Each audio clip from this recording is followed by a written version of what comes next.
بسم الله والصلاة والسلام على رسول الله وعلى آله وصحبه ومن والاه، وأشهد أن لا إله إلا الله وحده لا شريك له، وأشهد أن محمدا عبده ورسوله. ثم أما بعد، أحبابنا الكرام، لقاء متجدد مع حضراتكم دائما نطرح في طرح نتكلم فيه في موضوع، نحاول نتكلم عن حاجة تكون زادا لنا ونحن سائرون في الطريق إلى الله. الحمد لله سمعنا كلنا أخبار كويسة، الحمد لله هيتم رفع الحظر وستعود الحياة تدريجيا إلى الوضع الطبيعي. وفي هذه الأثناء في ناس كتير الحمد لله كانت قد تغيرت، أثرت فيها الأزمة وجاء لهم من المحنة منحة فابتدوا يتغيروا. واحد قرر انه يقلع عن التدخين، واحد قرر انه يصالح ناس كان مخاصمهم، واحد قرر انه يصل الرحم اللي كان بيقطعه، واحد قرر انه يلتحي، واحدة قررت انها تنتقب، واحد قرر انه هو يبطل اشياء خطأ كان بيعملها زي الذئاب الالكترونية اللي منتشرة في كل مكان. ناس كتير قوي قررت تعمل حاجات كويسة، بس المشكلة في الثبات، المشكلة في انه يثبت على هذا الامر. فالنهارده طالعين نقول كلمة بسيطة خالص، كلمة نذكر بها نفسنا، كلمة نتذكر بيها ان يجب ان تثبت على هذا الامر وان تصبر. وما تنساش ان ربنا سبحانه وتعالى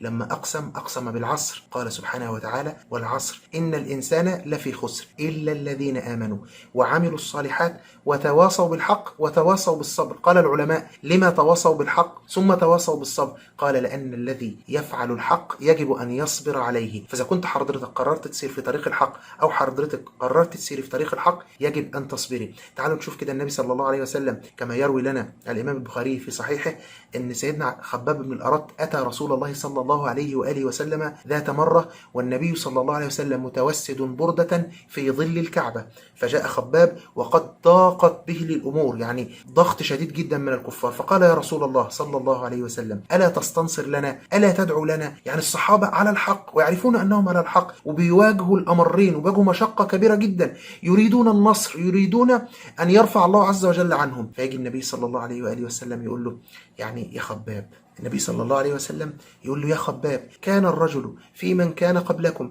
يؤتى فيحفر له حفرة فيجعل فيها، فيؤتى بالمنشار فيوضع على رأسه فيشق نصفين ولا يصده ذلك عن دينه، ثم يؤتى بأمشاط من حديد فينزع ما دون لحمه وعظمه وعصبه، يجيبوا منشار حديد كده أو أمشاط من حديد، وما يصده ذلك عن دينه، وليتمن الله عز وجل هذا الأمر حتى يسير الراكب من صنعاء إلى حضرموت لا يخشى إلا الله والذئب على غنمه ولكنكم تستعجلون. هي دي القصة حبيبي في الله، تستعجلش، ما تستعجلش النتيجة. النهاردة حضرتك قررت تعمل الطاعة دي، مش لازم النتيجة تيجي النهاردة، مش لازم النتيجة تيجي بكرة. اصبر ولكنكم تستعجلون. الثبات حتى الممات، اثبت على الخير الذي أنت عليه، إن شاء الله ربنا سبحانه وتعالى سينصرك. واصبر، ربنا سبحانه وتعالى يقول: وإنما يوفى الصابرون أجرهم بغير حساب. تعال نشوف النبي صلى الله عليه وسلم وهو بيقول لنا في الحديث الرائع ده. اسمع النبي صلى الله عليه وسلم بيقول إيه في الصحيحين من حديث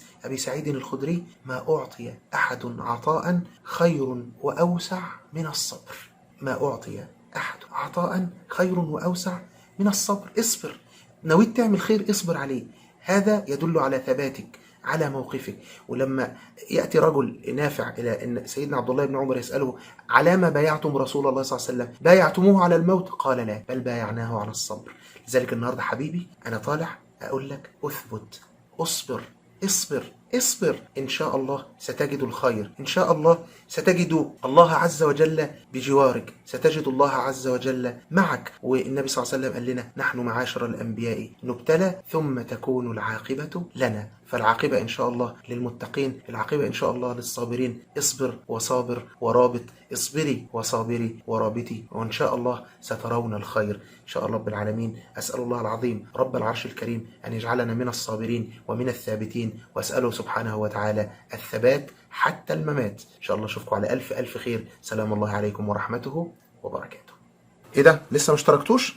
جماعة اشتركوا في القناة، اشتركوا وإن شاء الله هتلاقوا كل مفيد وهتلاقوا كل حاجة تعجبكم إن شاء الله. أوعدكم مش هتندموا. سلام الله عليكم ورحمته وبركاته.